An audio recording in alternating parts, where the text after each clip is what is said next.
Welcome again to another one of our videos for this bridging project. We're going to be talking to you now about how to take notes. Very important skill. When you go to university, obviously you'll take notes in lectures, but lots of sixth form teaching in our subject also will involve being able to sit in debate or having a look at presentations or sometimes watching clips, and to be able to take notes on content in a way that will enable you to then move on to developing an argument. And the next video will look specifically at how to develop arguments. We're going to be listening to In Our Time from Radio 4. A couple of academics on there talking about the concept of hell. It's an interesting podcast to listen to, actually. And we're going to look at how we might take notes. Now, one of the things to think about in this clip that we're going to listen to, or we'll listen to a short clip of it, and then the suggestion is that you guys listen to the rest of it in your own time. One of the important things is that we're going to hear arguments from the guests on the show, and we're going to have a little look at how we might record in our own annotation those arguments when they come up. So we'll move then to the sheet of paper and the trusty pen, and let's start listening to In Our Time. So getting our headings right is essential, and obviously sometimes having nice high standards in things, so we'll get a little bit of underlining going on, just holds it all together, makes it look like we're taking this seriously. If you have a ruler on you, that's even better. What we're going to be listening to In Our Time, a programme on hell. Now, what I've done in advance is I've noted the names of each of the people speaking on the programme. There's actually a blurb for the programme that you can read on the Radio 4 website before listening to the show. But then this just means that we've got little shortcuts as we go through. So now if there's anything we want to write down specifically that somebody says, or an argument that somebody gives, we can use for Melvin Bragg, we can have MB, MP, MK, or NM. Or whatever other codes you want to use, Bragg, Palmer, Keane, McGregor. We don't tend to use first names though when we're talking about academics.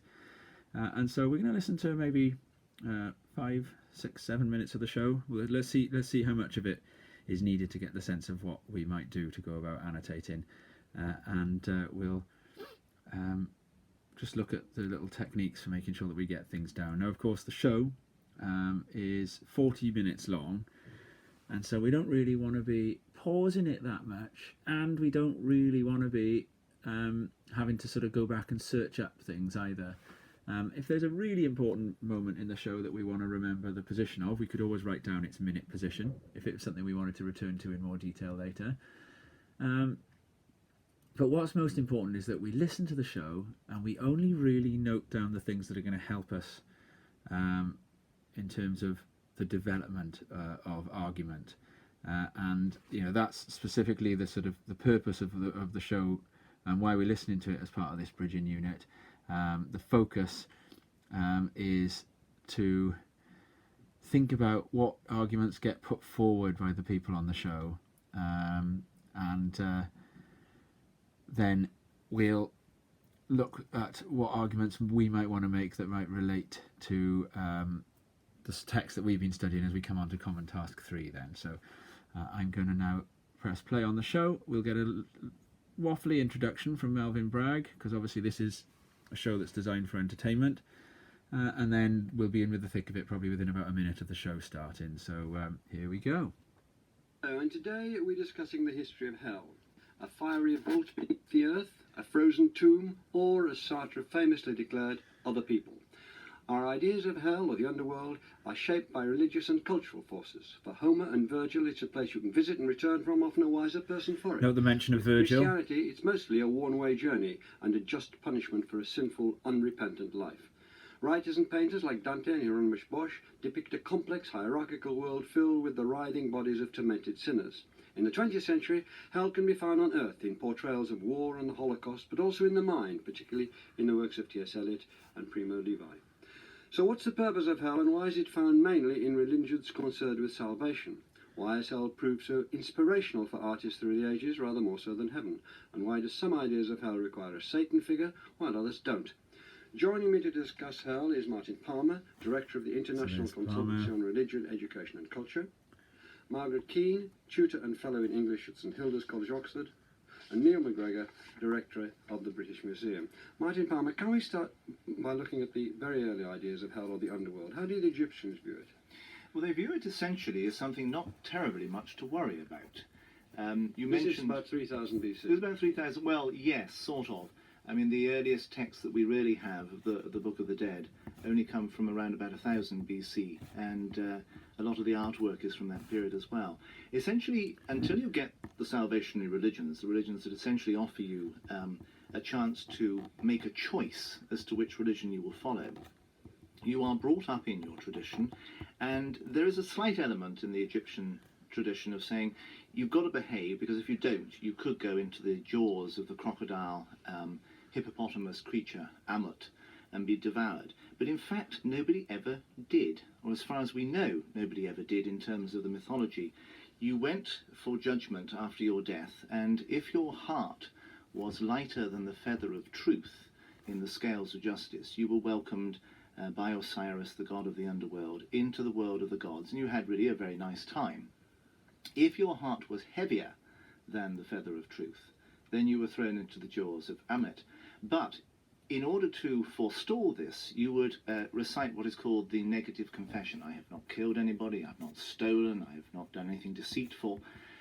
You would also make sure you had bribes with you to make your way through the underworld. And as far as we can see, nobody went to hell. Nobody went into the jaws. So there's no depictions of actually hell itself. We have an underworld. Do we have the same tradition in Greek?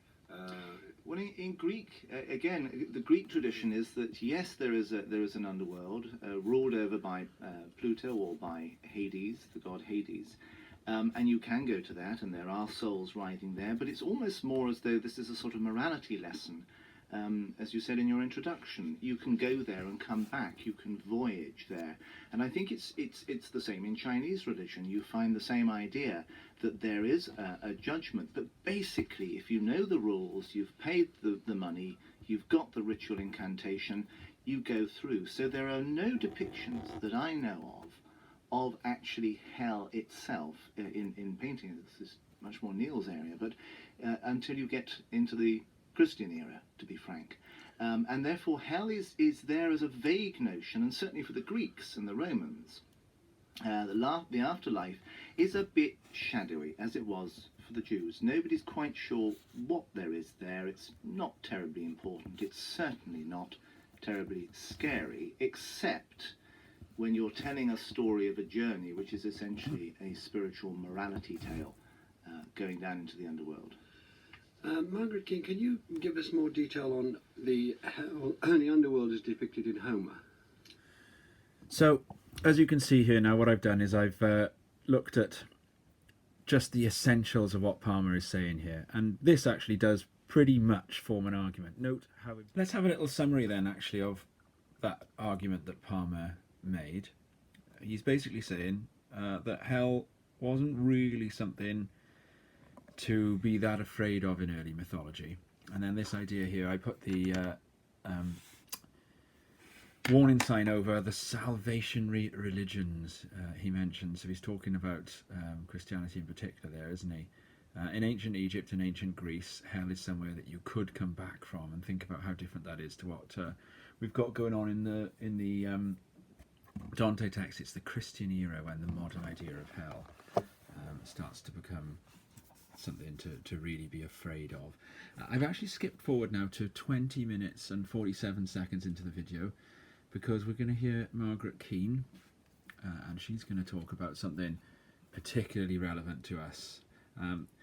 This idea as well, interesting, that you can return from the older versions of hell. Now, what's so interesting about the Inferno is the fact that there are all these victims of hell in the Inferno who are constantly frustrated that Dante hasn't come there the right way, and Dante talks a lot about whether or not it is possible to return. So does that perhaps, here's an argument for you to think about, does that perhaps suggest that the Inferno sits right on that turning point between these kind of underworld versions and the real modern Christian era idea? Let's have a listen to Margaret Keane, and we'll make a few more notes, and then we'll have a look at what we've got. Margaret, one of the most graphic literary descriptions we have of the descent into hell is the classic Dante's Inferno. Can you tell us about Dante's vision of hell and where he drew his inspiration from? Well, I think it kind of comes back to some of the things that both Martin and Neil have been saying. Initially, I suppose we have to see it as a Christian depiction and as part of the Commedia, and therefore the movement is to go down in order to reascend. And the movement down may be easy, but coming back up is hard, as is said in Virgil, and then is to be continued within this Christian framework. And if we only look at the Inferno, we will find cruelty, and we will find problematic emotional responses, perhaps, to some of the punishments. What sort of cruelties are being? Well, it really the way that he does it is through balance. I suppose that's what I really want to try and get across, is that after the Inferno we should first of all be balancing that by Purgatoria, and then to move up to this conception of as it were Paradiso. The way that he then does the Inferno is also to be very structured about it. So you have 9 circles. And within those 9 circles, we start with limbo, which is where we find the classical individuals who haven't got guilt, but neither do they have baptism and faith, and therefore they're stuck there. Dante's Inferno is dated, if you like, to 1300. He actually sort of sets it in a particular week, around kind of Good Friday, and then into Easter week in 1300. And he starts with limbo, so this is very much after the harrowing of hell. So the Hebrews are already out, if you like, and in fact some of the structure has actually been destroyed through the earthquake that took place when Christ harrowed hell, when Christ dies on the cross and there's an earthquake. And that takes you down to the Malebranche. That takes you quite far down into hell before we actually discover that. But the first cycle will be limbo, and after that you get the sins of incontinence, which are the sins of passion, if you like, and then it gets really spiced up when you get down to about the 7th circle, where you get to the city of Dis. Now that's the place where the Sibyl could not take Virgil, but Dante can imagine it, and Dante can tell you, and this is the place where fires start, and this is where you find the heretics. And this is where you find the sins of violence, and then you go on to the sins of fraud, and ultimately you get down to the pit where the sins of treason are going to be punished. And this is where you start to get the fires. So the heretics are in tombs and they're burning. You get corrupt popes, because again it's all manner of life is here, all manner of human beings are here. The corrupt popes have been inverted, so they're kind of like undergoing a kind of inverse baptism, and they're having their feet burnt. You're getting the sins of violence against the self, so you're getting this very, very macabre grove of the suicides, where because you had no respect for your own body, even the way that we are depicting punishment, you're not allowed to have a body. So these particular sinners are entombed in trees, and the pilgrim snaps off one of the twigs, and there are harpies in this particular place, these monstrous forms that also start around this point in Dante's Hell. Again, these half bestial, half human forms, who are there to punish and to peck at these trees and make them bleed. And when they bleed, the voices come out, so you have these kind of talking trees, which again is a Virgilian idea being brought into a Christian hell. And they will never be allowed to have their bodies back, even after the resurrection of the body. Their bodies will then be hung on these trees. What is the centre then, finally, of the Inferno? What's the pit? What's the core of it? Pit, yeah. The core is the ultimate sin, which within a feudal society is going to be a traitor to your feudal lord. And at the very, very core of this funnel of hell, you find the 3-faced Satan. And the 3-faced Satan has 3 mouths, each of them chewing on a very bad person indeed. Brutus and Cassius on each side, and in the middle Judas. And Satan is entombed in ice. He is hairy and monstrous and has bat wings, and he is crying. And so the tears and this kind of like slabber and gore is sort of spilling down from him.